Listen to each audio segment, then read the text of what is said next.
Good evening, Fernwood. It's your TV pal Neil, and it's time for some more late night variety madness with another episode of Fernwood Tonight. If you're just seeing my face for the first time, I've reacted to the first few weeks of Fernwood Tonight so far, and before that, I watched all of Mary Hartman. In the future, I expect I'll be watching different things. What we do, we watch the show together, then afterwards I'll share my impressions with you, then we can have a conversation in the comments because that's what discourse is. That's how we share our ideas and maybe make this place a better world. If that sounds like it's your bag, please stick around. And if you feel like you have the means to help support this channel, check out my Patreon. I put the link up so you can follow it. Everyone, today we're watching episode 24 from August 4th, 1977. Yesterday we got into some fitness, so let's get our reps in.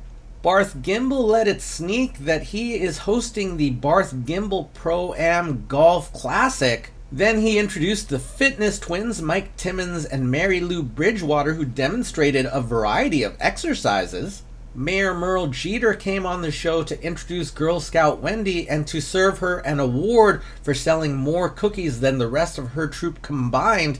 Then they get into Merle's political history and give Wendy a chance to try it out. Garth Sr. returns with his dog Louie and successfully gets him to count how many fingers he's holding up. In case you don't remember, that number was 1. So everyone, that's where the show ended yesterday. I feel like we had plenty of treats, so why don't we serve ourselves another?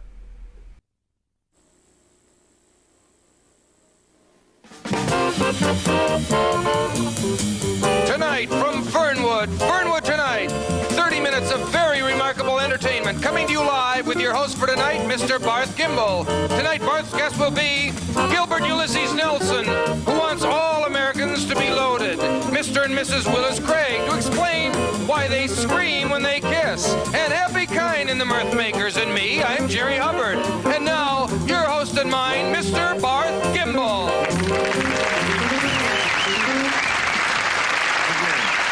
Thank you. Wow. Thank you. Thank you very much, and welcome to Fernwood Tonight. My name is Barth Gimble, and I'd like to start right out by answering a question that you all must be asking yourselves. Barth, how can you sing so beautifully and still smoke? Well, I look at it this way.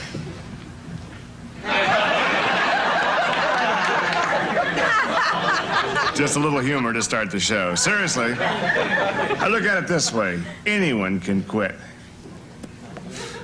It takes a man to face terminal lung disease. And I am a man, obviously, and I'm also a smoker, as many of you non-smokers are kind enough to mention in your hastily scribbled notes and memos. Okay, maybe it's not the most pleasant habit in the world, but the world wouldn't be the same without it. Now, I don't begrudge the non-smoking addict their right to have certain well-defined areas where smoking is taboo. But these simpering do-gooders, many of them nothing more than reform smokers themselves, are toying with the extinction of much that's very, very beautiful about the American way of life. I mean that. I don't think anyone in their right minds would pay, for instance, $125 to see a heavyweight boxing match between Muhammad Ali and someone named Chewing Gum Joe Frazier. You see my point? Kidding serious, even more so, our financially ailing railroads would go into the tunnel for good if it weren't for the smoking car, okay? And our planes would be so clumsily balanced they probably wouldn't even be able to get off the ground if the smoking sections were suddenly removed with an acetylene torch. I hope I never go to a poker party where the guys are all sitting around drinking beer, you know, and sucking on Tic Tacs. Just not the same thing. Let me ask you, how long would a dish full of mixed nuts last in the waiting room of a maternity ward, huh? There's another good point. And where is the basic human dignity in a convicted murderer taking the long walk down the long hall toward the big sleep, and at the last minute he's offered, hey, would you like a final Snickers bar? It's not the same. So to all of you who keep writing in and saying, Barth, you shouldn't smoke. Hey, Barth, you shouldn't smoke. Stop smoking, Barth. Okay. Why don't you nice folks just save yourselves the 13 cents for that stamp? And just take those letters, crumple them up into little balls, and put them in your ashtray since you're not using them for the right reasons anyway, okay? I'm sorry, I don't mean to, get this way. I'm sorry if it seems harsh, but I just don't want to live in a country where on a romantic evening over a candlelight dinner, you turn your radio on for some soft music, and what you get is, you get Tony Bennett singing, "Gum Gets in Your Eyes." It's not the same thing. Okay, I've said my piece, I've had my cigarettes, so now let's get this show on the road. Very well put, Barth. I support your whole stand on the cigarette thing. We have an ideal situation here. Barth is a smoker. That's right. He has his smoking section. I myself am not a smoker. This is called our non-smoking section. That's right, and this way mine doesn't bother you one bit. Not at all. And do you mind if I don't smoke? I'm used to it. In fact, every now and then I won't offer him one of mine, just to show him that we have this kind of respect. So we're starting off with a very nice show here. We're going to start off actually with a number from Happy Kind of the Hey, I've heard about this. I heard them warming up, yes. Oh, they're great. It's a great number, actually. It features that kind of young people sound of today, and we're going to put it on first in the show so that Happy can be as young as possible. Happy, it's all yours, kiddo.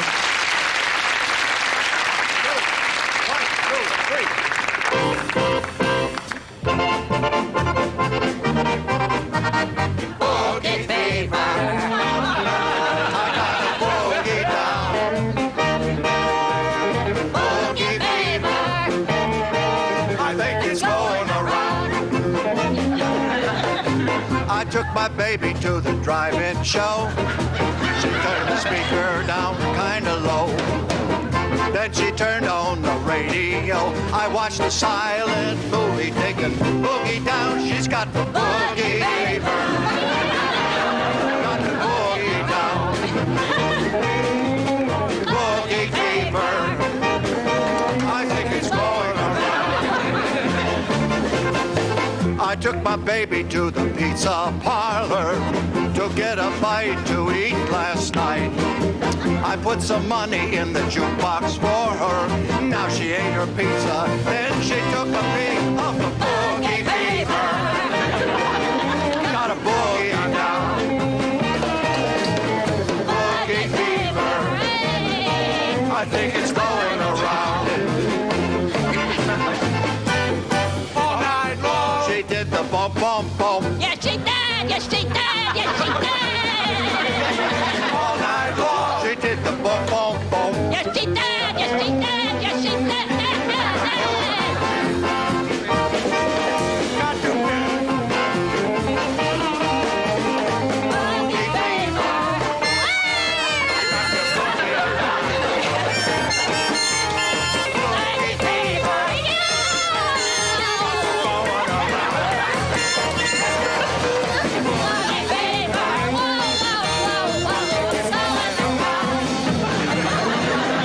I think the only thing that will quiet them down right now is a word from our sponsors. We'll be right back.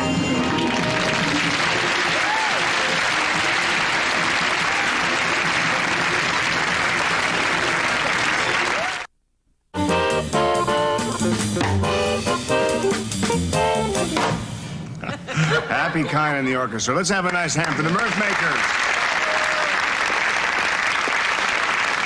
Aren't they terrific?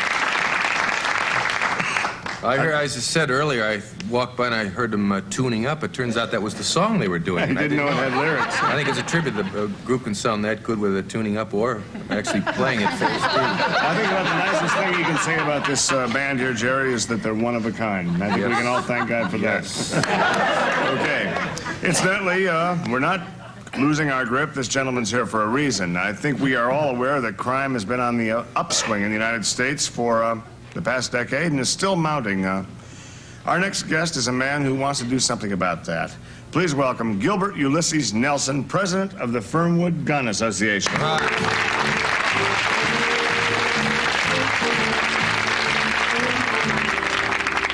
Thank you. Mr. Nelson, we've got crime. Yes, The probably whole a nation. lot more than we need, too. Absolutely, the whole nation's got crime. And crime has got to be a problem. There's so many problems around. Yes. You think you've got an answer, huh? I know I have the answer. Well, all we need then is the question, and I think I have the question. The question is very simple. What's the answer? Right. The problem is, in this country, that the average citizen does nothing to combat the criminal. He simply sits back and ignores the problem. Or he waits for his next-door neighbor to act. But that neighbor, 9 times out of 10, doesn't either. 9 times out of 10. That is incredible. How many would you say out of 12? I'm just trying to figure the prorate thing. Probably if I project it to 20, it's probably about 18 out of 20, depending on the situation. Probably. It is 18. I just don't think we need to bog ourselves down in statistics right now, okay? That's The answer to curbing crime is simply to get Mr. and Mrs. America to fight back. Okay, I agree with that. Now, how can that be accomplished? Well, we of the Fernwood Gun Association want to get legislation passed to make it required that every citizen of legal voting age owns a gun. It'd also be required to register their firearm and preferably carry one. If they choose not to carry one, there's no penalty, but it's their funeral. Here. I'd like to say I couldn't agree more. You know, for a long time, criminals have had it pretty darn easy in this country. Look at this. They pay no kind of taxes whatsoever. Right. They work any hours they feel free to. They don't have to punch in a time clock like the average working Joe. I say, here. It's time we got tough with them. Here.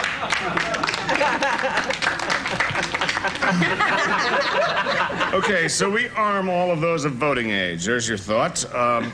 Make this proposal work. These people must be prepared to use this weapon. If they didn't act before, here's my point. If they didn't act before when a crime was committed, how do you know, even if they're armed, they will act now and they'll use their arms? Here. All right. Or if we thought of that and we have the answer. We're prepared to give cash rewards for the shooting and defending of oneself with your gun. Gotta give you an incentive to defend yourself. huh? Yes. Yeah, I think that's the idea. Now, Rather than a penalty for not defending yourself. Right, correct. quite often, not defending yourself is its own penalty. What are your guidelines here? It seems like you have to really take some effort and understand this thing. How will this cash reward that you're speaking of, how would that be given out? Well, Barth, I have some cards here that will show my point much better. Okay, can we get... Picture's worth 1,000 We might want to words. move this, Mr. Television, you know, with the camera. There we go. Are we getting glare? Are we getting glare on But the cameras take a good shot at you there. Are we getting that in there? Okay. So it's blue. This is the first time I've been on television. Okay, well, don't be nervous. Oh, I'm all right. Well, what the cash rewards will be given out this way. $200 for killing a criminal in the process of committing a crime. A little fumbly with the cards. I wish they were heavier and fell faster. We don't have that I never thought of that. Okay. $150 for a critical wounding. $100 for a serious wounding. $75 for fair to good condition. $50 for a creasing. Flesh wound, something like Sort that. of a gun joke we do.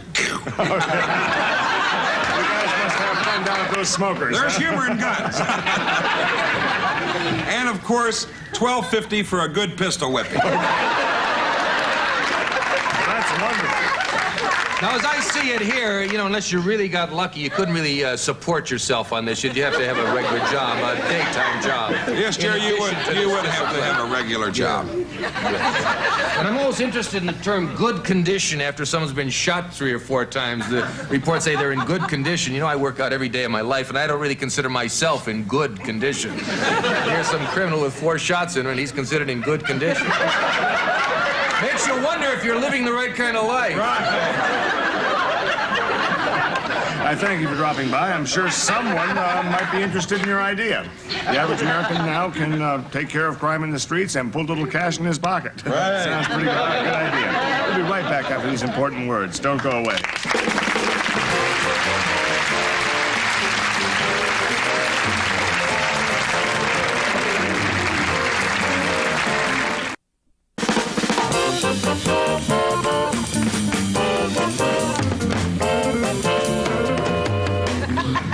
Thanks, Happy. We're back with my guests, these people. You know, we've all read about the strange and amazing medical cases in Reader's Digest, National Enquirer. You read those things, wild, wild cases. My next guests are possibly the two most curious medical studies of the recent years, I think. They both suffer from constant, unbearable pain. That must be unbearable. And apparently doctors have found no origin of the darn thing or a cure. And say they met in therapy, they got married, and now they share their pain with each other, as so many marriages do. Tonight they're here to share their painful story with us. Please welcome Mr. and Mrs. Willis Craig.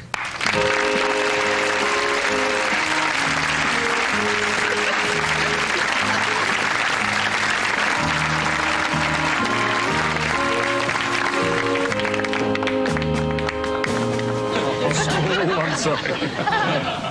Oh, didn't even think. I'm sorry.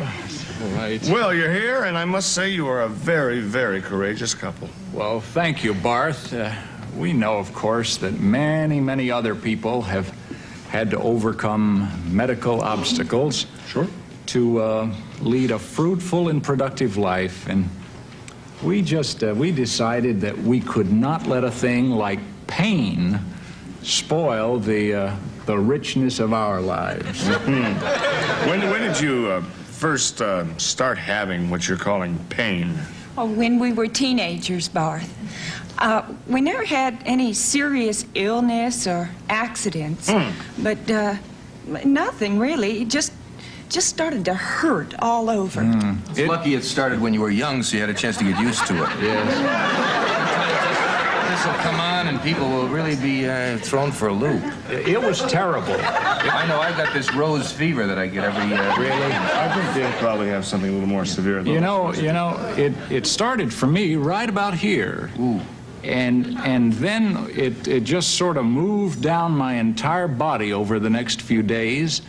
And then section by section, I just began to hurt. That could be a real pain in the neck, It I know. was terrible. From that day on, I have been in constant pain. The doctors say it's something to do with nerve cells. Me too. Nerve cells. Nerves. Yeah, my head, my eyes, my nose, especially the rims of each nostril.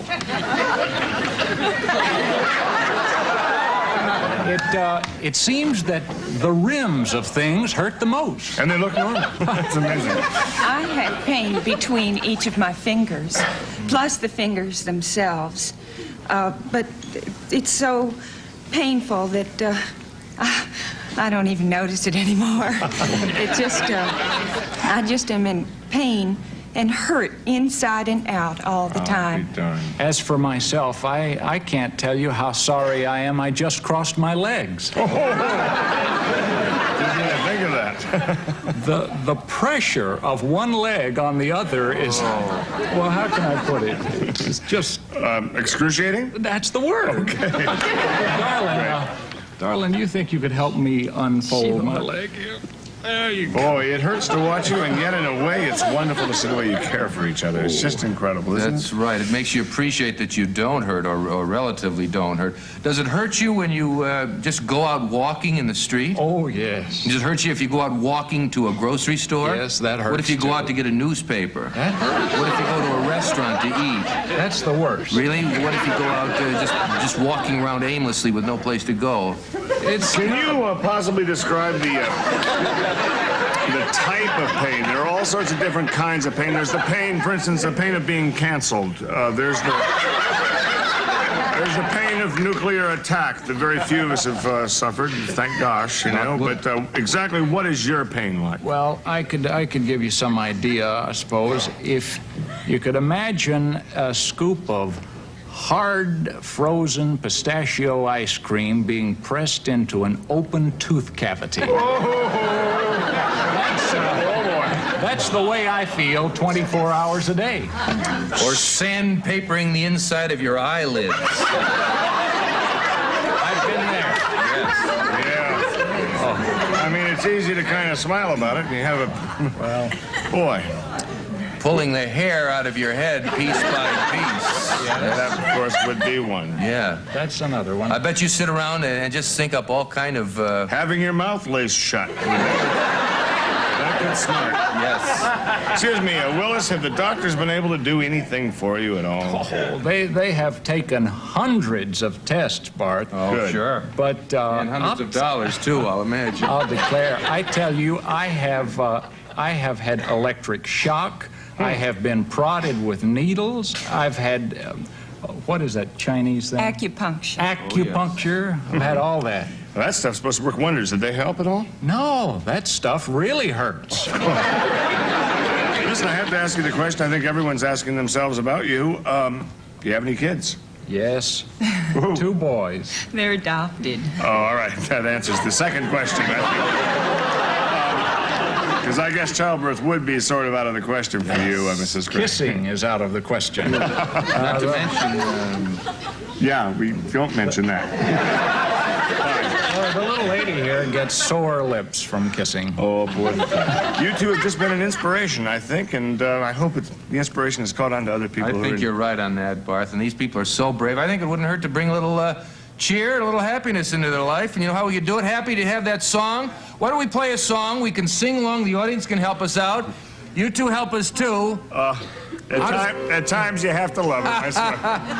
If you're happy and you know it, clap your hands. Come on, you two, join it. I said everyone. If you know it, clap your hands. Everybody, come on, join it. You're happy and you know it, and you have no way to show it. If you're happy and you know it, clap your hands. If you're happy and you know it, clap your hands. Come on, Jerry, join it. If you're happy and you know it, clap your hands. Jerry? Jerry,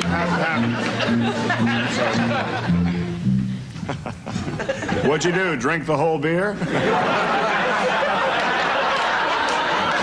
Jerry, when you clap your hands like that, that hurts for these people. Oh, I'm sorry. What a fool. How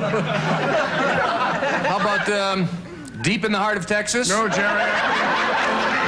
Jerry, no, Happy. I don't think they can stand any more happiness. Okay, but I think we brought a little fun into their lives anyway, and that's what it's all about. I'd like to thank my guest, Gilbert Ulysses Nelson over here from the Rifle Association, Gun Association.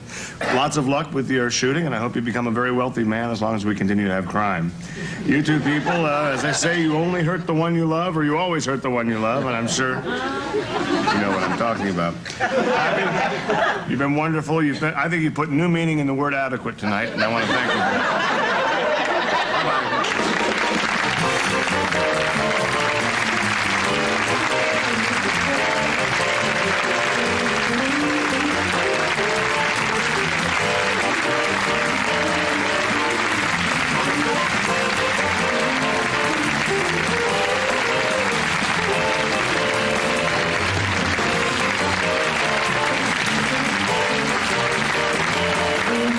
Also appearing on tonight's show were Frank Link as Gilbert Ulysses Nelson, Will Gerard as Mr. Willis Craig, and Hillary Bean as Mrs. Willis Craig.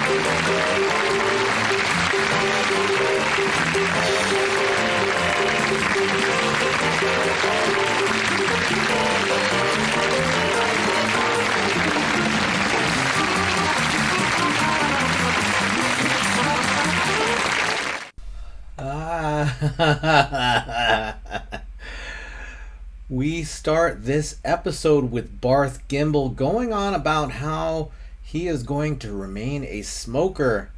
And as a fervid non-smoker, I don't know what fervid means, that's a word I just made up. As a person who really doesn't smoke, though, man, and things have changed a lot since the 1970s, and one wouldn't have thought it, but people really smoked a lot compared to the way that they do now. That's not to say that there aren't smokers, but it's just It just seems like there are more places that are friendly to folks like me. I remember the day that the smoking laws changed in California because I was doing some dancing, and the night before it was a normal smoking friendly bar, and the night after I could finally breathe. And it made a huge difference to me. Like, I can't imagine being an adult and I mean, I don't love bars anyway, but for me, that ability to be in a place that didn't have smoking was pretty game changing. And that was in California before so many other places followed suit on that. I'm sure it had to do with some stuff in the courts. Maybe there were some lawsuits. I don't really understand it. And for sure, we don't smoke on airplanes the way that we used to. I can't imagine having a smoking section on a plane. It doesn't even make sense. Like, where do you go? It's not like the smoke goes off the plane somewhere. You just got to be surrounded by it. I feel like so much of the thought about smoking, here's my personal thought. Okay? Anyone who smokes around me is pretty much spitting all over the place. It's just gross. And yeah, I get it from a 1970s perspective, but wow, I'm so glad we don't live there. And I know so many of you watch this show with nostalgia in your minds. I am not that person. I do not think it was better back then. Certain things changed. You know, there were some major changes that happened after the 1970s that I don't look back fondly on, and some changes that I do look fondly on. I guess smoking is one that I'm very glad is not something I have to be surrounded by. Then Happy Kine and the Mirth Makers do a rendition of Boogie Fever. To be honest, I vaguely remember that, but we're straight up in the disco era, so it makes sense that we'd be playing it. I feel like the first one was Shake Your Booty. Disco Duck was somewhere along the way. A lot of disco era numbers were played during this show in the last few weeks, so it makes sense that Boogie Fever would be played just as much. And then we welcome guest Gilbert Ulysses Nelson of the Fernwood Gun Club. This show is intentionally satirical, and I suppose this is poking fun at something. A lot of the times the ideas are straight up silly, maybe touching on things that are fairly touchy. In this case, Gilbert is suggesting that everyone should be armed, and I heard in the intro that he wanted everyone to be loaded, and I wasn't sure what that meant. Like, does Gilbert want everyone to be rich, or does Gilbert want everyone to be drunk? And in this case, he wants them to be fully armed. As a person who grew up in the inner city, more guns is definitely not the way I see things getting solved.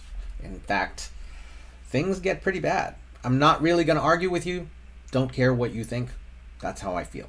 Okay?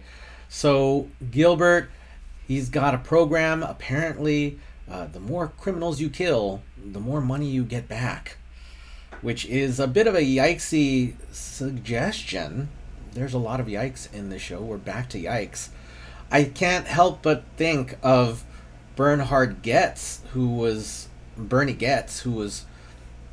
famously involved in shooting some youngsters who were harassing him on a train.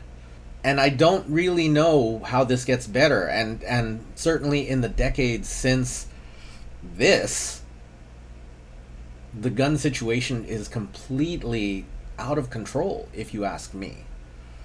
No one asked me, but I'm sharing anyway.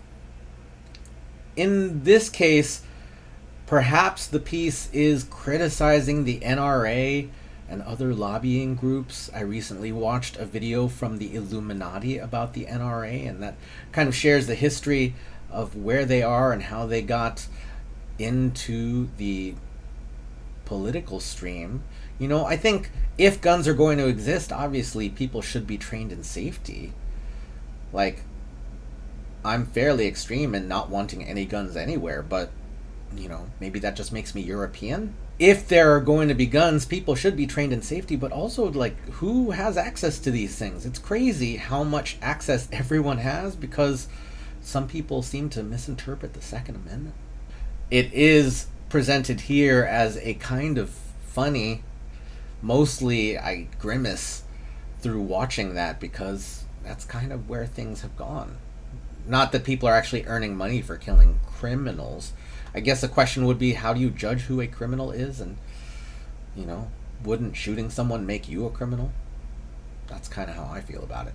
And then we bring on Mr. and Mrs. Willis Craig, who are dealing with unbearable pain. I think the way they describe it, I know a lot of people in this world, people that I personally have known at least, have chronic pain. That's something that they just kind of deal with it. And I guess to take that idea to the absurd, literally everything in the world makes this person hurt. And I'm not sure if that's absurd, to be honest. I'm not sure if there are people who live like that. But in this case, it is meant to be funny. I feel like everyone has some physical ailment, some physical pain. Maybe they learn to grin and bear it. But in this case, it is literally in charge of their lives to the effect that they can't clap. Well, to be honest, I don't love clapping either if I can help it. Not for not wanting to support the show, but because physically, yeah, it hurts. So, I'm gonna just not clap sometimes. So, in this case, apparently they're trying to explore this question: do they kiss? Do they have the nookies? Is that something that exists in their life? And apparently we get some of those questions answered. And that's it, where the show ends. And hey, we had no further responses from the topic of the week last month, so I'll share mine. And that topic was, if you were a character in Fernwood who had not yet appeared, who would you be and how would you enter the show? And I gotta say that I picture myself as the political cartoonist at the Fernwood Courier. I would make up stories or make up panels about various goings on, like Mary Hartman being involved in her nervous breakdown, or Merle getting elected mayor and going off to do the presidency. And I think I would get wrapped up in some kind of crazy scandal while I don't know where that scandal would happen just yet. I haven't written the story, but that's where I would be, and my name would be Sweaty Bottoms. So everyone, that is my response to my own topic of the week. That's everything I've got to say about this episode. Thank you so much for watching with me. Thank you so much for leaving your thoughts, feelings, and impressions in the comments. We will see you tomorrow night in Fernwood.